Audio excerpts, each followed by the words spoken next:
여러분 안녕하세요. 해모필리아 TV에서 따끈한 혈우사회 소식을 모아 전해드리는 아이러브 해모 시간입니다. 찬바람이 싸늘하게 두 뺨을 스치면 김이 모락모락 나는 호빵과 군고구마가 생각나는 계절이 됐네요. 11월에도 저희 해모필리아 TV와 함께 훈훈한 정보, 나눔의 시간 가져주시길 바라면서 오늘 이야기 시작하도록 하겠습니다.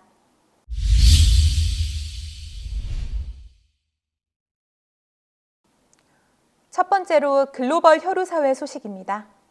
세계혈우연맹은 10월 16일 2020년 총회 연례 미팅을 개최해 베네수엘라 출신의 세자르 가리도 전 이사를 연맹의 새 총재로 선출했습니다. 세자르 가리도 신임 총재는 혈우병 환자의 아버지로서 베네수엘라 혈우병협회 재무 및 프로젝트 관리자인 동시에 WFH 내에서 아메리카 지역 코디네이터와 이사회 위원을 역임하고 있던 인물입니다. 선거는 원래 6월에 오프라인 행사로 열렸어야 했던 혈우연맹 세계총회 마지막 날 제너럴 어셈블리에서 진행될 예정이었으나 코로나 팬데믹으로 세계총회가 취소되면서 당초 계획보다 늦게 선거가 치러진 것입니다. 투표 과정은 현장에 모여 진행되는 대신 투표권을 가진 각국 NMU가 후보자들의 이력서와 비디오를 온라인 플랫폼에서 검토한 후 온라인으로 표를 행사하는 방식으로 진행되었습니다. WFH 역사상 최초의 온라인 투표였던 셈이죠. 이로써 8년에 걸쳐 두 차례의 임기를 마친 알렌 웨일의 총재직이 종료되고 가리도 신임 총재의 4년 임기가 곧바로 시작되었습니다. 이날 총회에는 총재 선거와 함께 2명의 의료위원과 3명의 평의원을 뽑는 선거도 함께 진행했는데 의료위원으로는 미겔 에스코바와 세드릭 커먼스가, 평의원으로는 카를로스 사파디 마르케스와 클라브스마스, 메건 아덴디란이 각각 선출되었습니다. 총회에서는 마지막으로 WFH의 신규 회원단체로 엘살바도르, 몰디브, 말리, 잠비아의 혈우병 단체를 정식 인준했으며 앙골라, 보츠와나, 지부티, 피지, 코소보, 몰타, 콩고공화국, 르완다의 조직은 준회원격인 연관 회원단체로 인준했습니다. 이에 따라 세계혈우연맹 회원국은 총 147개국으로 확대되었습니다. WFH는 홈페이지를 통해 임기를 마친 알렌 웨일 총재 외에도 막디엘 에키아비, 디온 요크, 암페이완 추안술릿, 빈센트 듀메즈 등 멤버들의 헌신에 대해 감사를 표했습니다. 바야흐로 언택트 시대를 맞이한 국제혈우사회에서 새 회장단이 어떤 방향타를 잡고 세계 출혈질환 환자들을 위한 사업을 펼쳐나갈지 관심이 가지 않을 수 없네요. 이번엔 국내 혈우사회로 눈을 돌려보죠. 혈우병 환자단체 한국 코에메가 10월 24일 임시 대의원 회의를 열어 2021년도 예산안을 의결했습니다. 대의원회의 의결사항에 의하면 내년 코에메 예산은 사무국 운영비를 제외하고 약 4억 8천만 원으로 승인되었습니다. 이는 올해 예산에 비해 약 10%가량 줄어든 수준으로 이는 크게 국가별 환우 교류 사업 등의 글로벌 프로그램 계획이 부결되면서 줄어든 결과입니다. 코에메의 대표적인 환자 지원 프로그램인 비급여 의료비 지원 사업에 있어서는 연간 지원액을 현재 70만 원에서 90만 원까지 늘리기로 했으며 지원 케이스를 혈우병 관련 수술과 입원 후에 일반적 치료에도 적용할지에 대해서는 추후 의견을 더 모으기로 했습니다. 이 밖에 임원 활동비 인상안은 부결되었으며 정관 개정안과 운영위원회 충원안은 다음 회의에서 이어 논의하기로 한 것으로 알려졌습니다.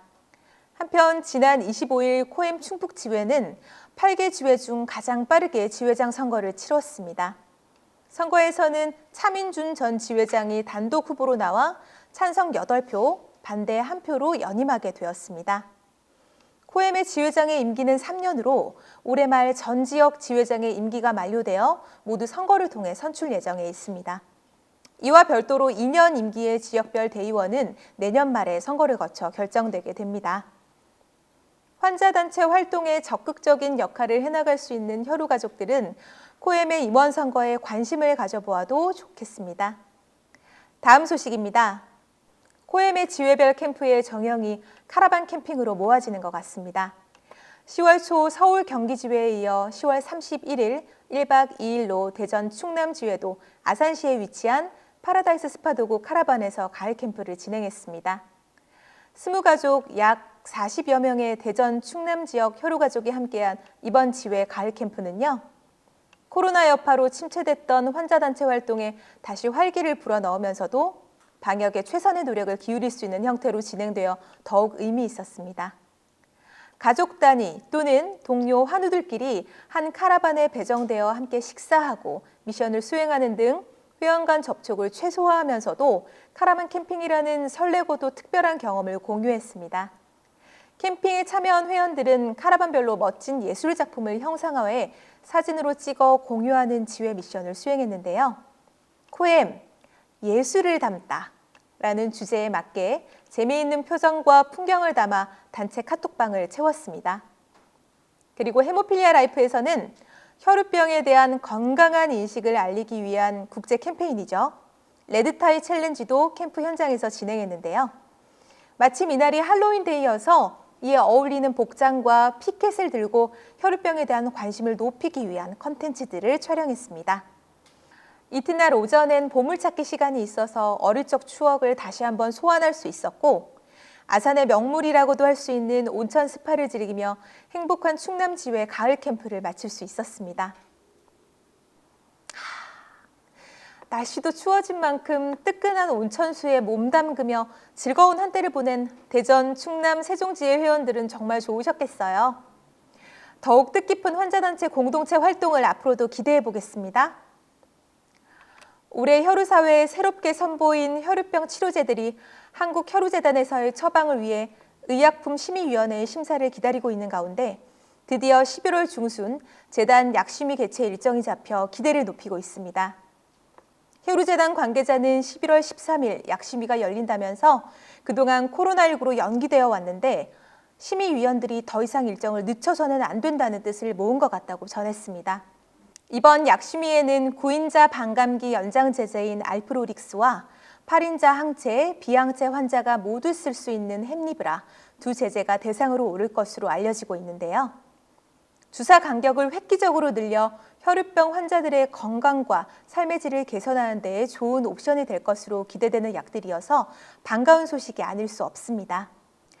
특히 햄리브라는 최초의 비응고인자 혈우병 치료제이자 피아투여 제제여서 올가을 혈우재단의 약심의 결과에 따라 한국 혈우병 환자 치료 역사에 큰 획을 긋게 될 것으로 전망되고 있습니다. 지난 7월 출시된 8인자 반감기 연장자제 엘록테이트와 함께 이 신약들은 모두 혈우재단 의원을 제외한 대부분의 혈우병 치료 병원에서 이미 안정적으로 처방되고 있는 약품들로서 이제 마지막 문턱인 혈우재단을 넘어 더 많은 혈우병 환자들과 만나게 되는 것이죠. 전국 혈우병 환자의 50% 이상이 서울, 광주, 부산의 혈우재단 의원을 통해 일상적인 혈우병 치료제를 처방받고 있기 때문입니다. 이제까지 재단 약심위에 상정된 치료제 중 반려된 사례는 단 한 건밖에 기록되지 않고 있는데요. 따라서 특별한 문제가 있지 않는 한 알프로릭스와 햄리브라에 대한 심사는 문제없이 통과될 것이라는 예상이 이어지고 있습니다. 오늘의 마지막 소식. 혈우병 환자단체 한국코에메이 청년회가 2020년도 총회를 엽니다. 청년회 이강욱 회장은 오는 11월 21일 오후 2시부터 대전 모임공간 국보에서 올해를 결산하고 내년도 계획을 수립하는 총회를 오프라인으로 갖는다고 알렸습니다. 총회 안건은 2대 청년회장 선거, 2021년 청년회 프로그램 회의, 향후 청년회 방향성 토론으로 정해져 있는 상태네요. 2018년 12월 발족한 청년회는 일대 이강욱 회장을 중심으로 지역별 주체를 세우고 지난 2년간 청년 워크샵, 코엠 여름 캠프 자원봉사, 국도 종주, 연탄 나눔 봉사활동, WFH 온라인 총회 포스터 게재 등 다이나믹한 외부 활동을 통해 혈우병에 대한 건강한 인식을 알리고 청년층 활성화에 앞장서 왔습니다. 청년회 활동을 지켜보는 어린 혈우 환자들의 부모들은 청년들의 진취적인 액션을 응원하면서 본인의 아이들도 지금의 청년들처럼 건강하게 자라줄 것을 기대하는 반응을 보이기도 합니다. 청년회 측은 두 돌을 맞이하는 청년회가 변화하는 환경에 맞게 혈우사회 내 진일보한 역할을 해나갈 수 있도록 2년을 평가하고 앞으로의 계획을 세워나갈 것이라고 이번 총회의 취지를 밝혔습니다. 또한 오프라인 총회를 준비함에 있어 마스크 착용, 발열 체크, 방문 리스트 작성 등을 철저히 하면서 참가자들의 건강과 방역에 최선의 주의를 기울일 것을 확인했습니다. 그리고 주요 안건 중 하나인 청년회장 선거에는 혈우 청년 누구나 후보로 나설 수 있으며 현 회장의 연임도 가능해 이대 회장단이 어떻게 구성될지에 대해서도 관심이 가지 않을 수 없네요. 녹화 시간 기준으로 바로 오늘 미국 대선이 치러졌는데요.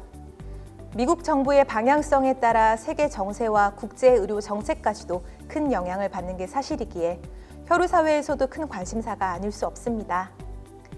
미국 대선은 우리나라와 다르게 부통령 후보와 짝을 이루어 경선하는 러닝메이트 제도로 운영되죠.